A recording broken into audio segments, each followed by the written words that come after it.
welcome to another episode of the Inspection Insights series. My name's Sam and I'll be your host for today's webinar. Today on the Insight series we have a bit of a different workflow that we haven't covered before. It is entirely revolving around something called PMI. Now PMI stands for Product Manufacturing Information. Some of you may be familiar with it, others might be the first time you're ever hearing about it. It's a pretty interesting piece of technology that essentially allows you to replace your 3D CAD model and your drawing, and then obviously all of your associated packet of information for a given part with just a CAD model, a 3D model, with embedded annotations and dimensions and manufacturing information. Now everything starts with MBD. Now MBD stands for Model-Based Definition, and think of this as the methodology or the framework that we are working around, and then inside of that or underneath that there is PMI. Now if you can see there in the text, MBD is the practice of designing in 3D without creating a separate 2D drawing. And then PMI is the technical information or the annotations that actually go with that 3D model. So instead of relying on a 2D drawing, which can be, outdated pretty quickly, or maybe you made a change on the shop floor, but you didn't reflect that change to the drawing, and now your drawing's out of date. With PMI or MBD, you essentially have a CAD file that is your gold standard, and then any changes you make to that CAD file follow the whole, you've updated the drawing as well because it's all embedded in one file. PMI is really useful if in Control X as well, because you can import PMI data and it will build your inspection report for you essentially.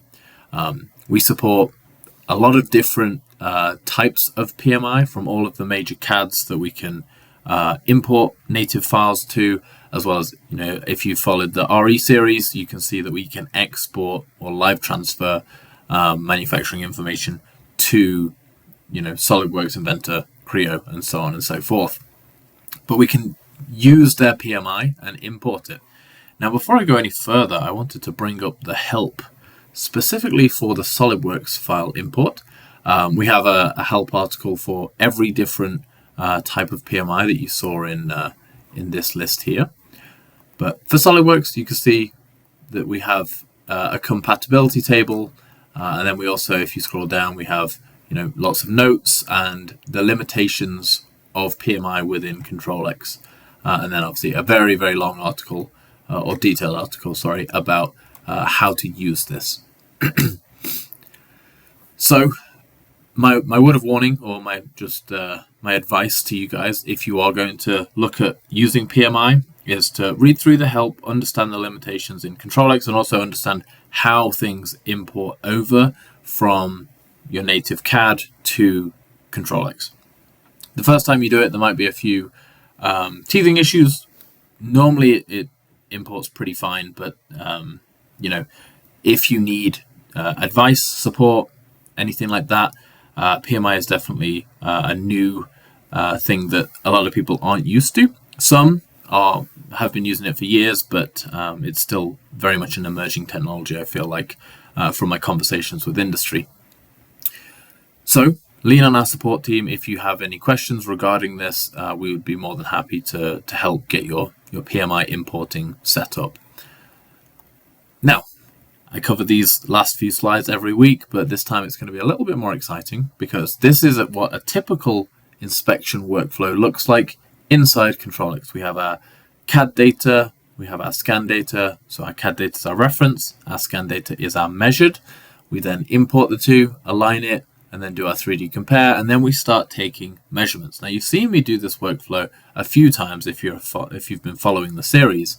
But really, we're actually going to skip a huge amount of the work today because this section here with the measurement is actually just replaced by importing the PMI.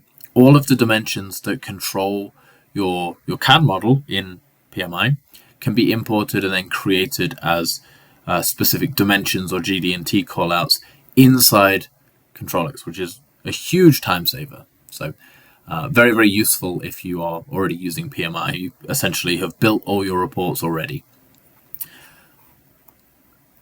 Here is a breakdown of the different plans that we have as part of Control X. We have 3. We have Essentials, which is like good. We have Essentials Connect, which is better. And then we have Professional, which is best.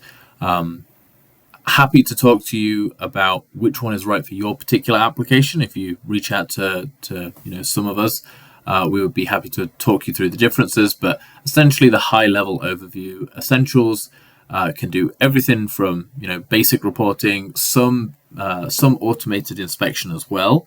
But you can't scan directly into the software, and you can't import certain file types, and there's certain more advanced tools that just aren't available in Essentials.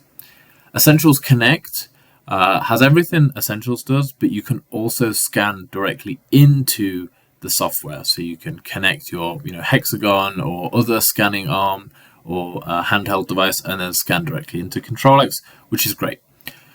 Professional has everything that Essentials and Essentials Connect has, but it also has some more advanced tools like the aerofoil analysis tool that we covered a couple of weeks ago, and the surface deviation tool that we just covered, as well as a few other bells and whistles that are also included. Okay, with that, let's move it. Oh, no, before I move on, the last thing, if you do have questions, concerns, comments, feel free to head to our support website. There's a whole heap of content there. There's an entire knowledge base with articles, videos, step-by-step guides. Really, really useful to check out if you are running into some problems or you just want to learn more about Control X. We obviously have our YouTube channel, which you're watching this video on. We have a lot of YouTube content as well. And then if you need more tailored or custom support, you can reach out to our support team. Here is the email. This is just for Americas. If you need the support email for Europe or some other area, feel free to head to our website and there'll be a link there.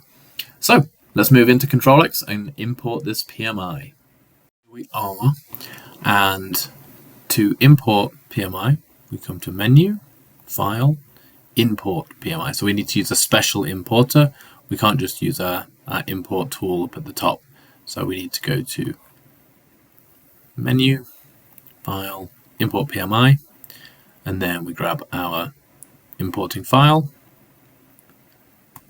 hit Open, and you can actually follow along this exercise. I am taking inspiration from one of the tutorials, and again, if you want to know where the tutorials are, they're in Menu, Help, and then Tutorial. So once we've got our PMI imported, it then opens the PMI wizard.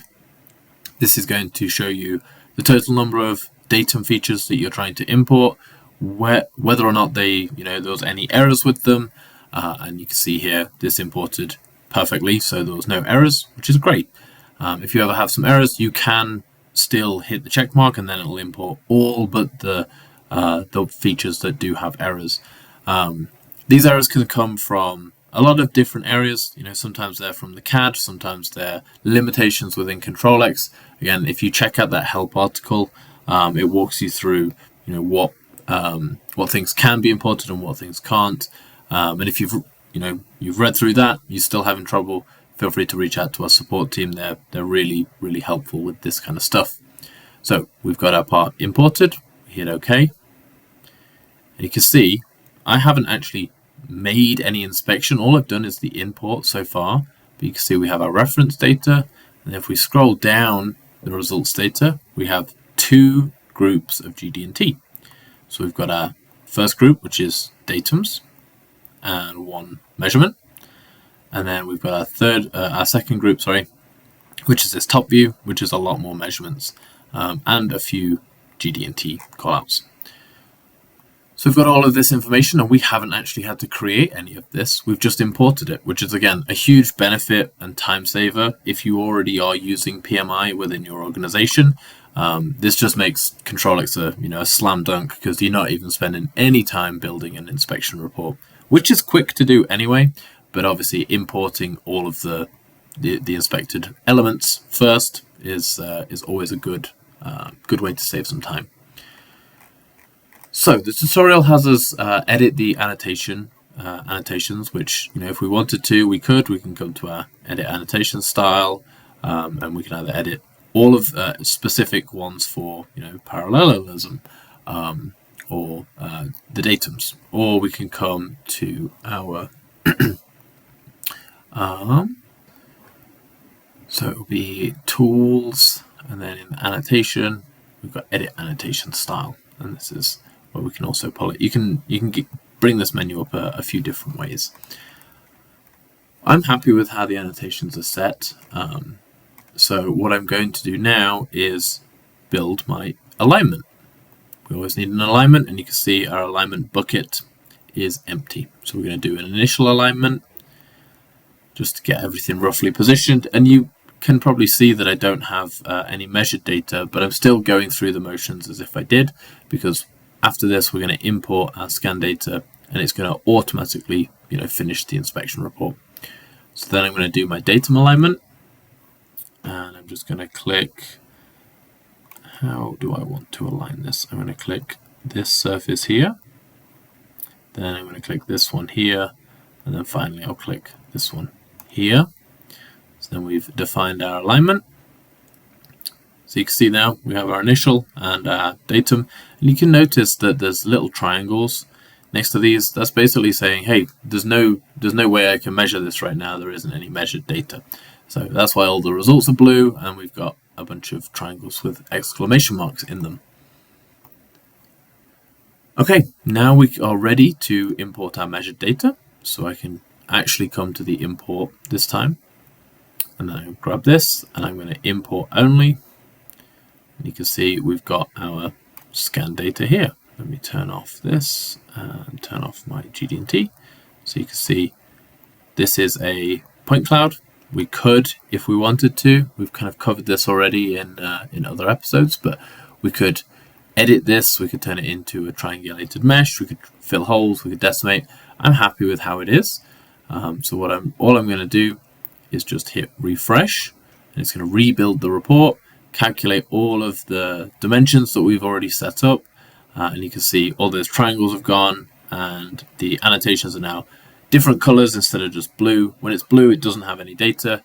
When it's green, it's within tolerance. When it's yellow, it's just within tolerance, but it's trending, it's like close to being out of tolerance. And wherever you see red, it is out of tolerance. So you can see there we've done our measurements.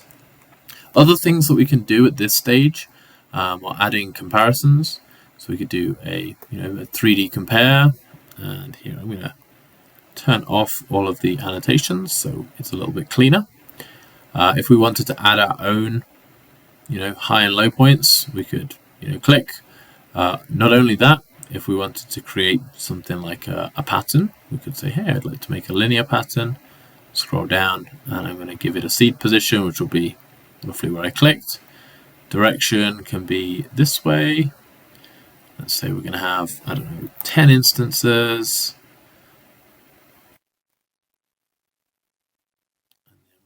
Do direction 2, which can be this way. We're going to make this a little bit smaller. Let's do 0.02. Let's see, is that too small? Much too small, so 0.01. Wait, I meant 0.1. You're seeing this in real time. So there we go. I can flip the direction. So I've got a nice annotated drawing. So if I hit check mark, yes, I want to apply it. We come to our 3D compare, turn it on. You can see we've got all of these deviation callouts. Another thing we can do, especially for a part that looks like this, and this is covered in the tutorial too, it's a very thin wall. I think it's an injection molded part. And we can come to our 3D compare, and instead of doing the shape this time, we can actually analyze it and give it a plot based on the thickness. I'm going to change the resolution just to make it a little bit faster. Hit the next icon, and you're going to see it's going to give us something that looks like a color map, but it looks a bit different to what we just saw with the shape or the deviation. We're actually measuring how the thickness compares all over the part. And there we go. We've got a 3D compare as well as our 3D compare comparing thickness. And we are ready to generate a report. So we come to report generation. I'm going to remove my initial alignment, but I'm going to keep the rest. And then I'm going to hit generate. And at this point, we can save it as a PDF, PowerPoint, Excel, CSV, whatever exportable format we'd like. Another thing that if you weren't aware of, if you are a Control X user and you have people who would like to see reports with a little bit more detail than just in 2D, there is a free Control X viewer that you can go to our website and download, and then your colleagues who may not necessarily be power users or just need to open up Control X session files and have a look at them. So if you want to learn more about that, feel free to check out the website. It's free to download, provided you have a Control X license already. So yeah, we've got our measured data, we've got our alignment, 3D comparison, and then our 3D thickness will be next. So you can see how different it looks compared to the shape. All of this surface is perfect thickness, but then we've got a little bit of under thickness over here in blue. Then we've got our GD&T front, and then this top view. And if I wanted to come in and change this view, I could always get out of the report, come to our top view. There we go, and I can go to a top view, turn this on, click on this, and if I hit this reassign, you can see it will reassign the viewpoint to match what my view is. So then I can go back to my report if I want to. But that is it for this one. Hopefully you've learned a little bit about PMI. Feel free to check it out. If you have any questions, comments, and concerns, feel free to comment down below. Reach out to myself or somebody on my team at the website. And yeah, I look forward to speaking to you again on the next one. Have a good day. Bye.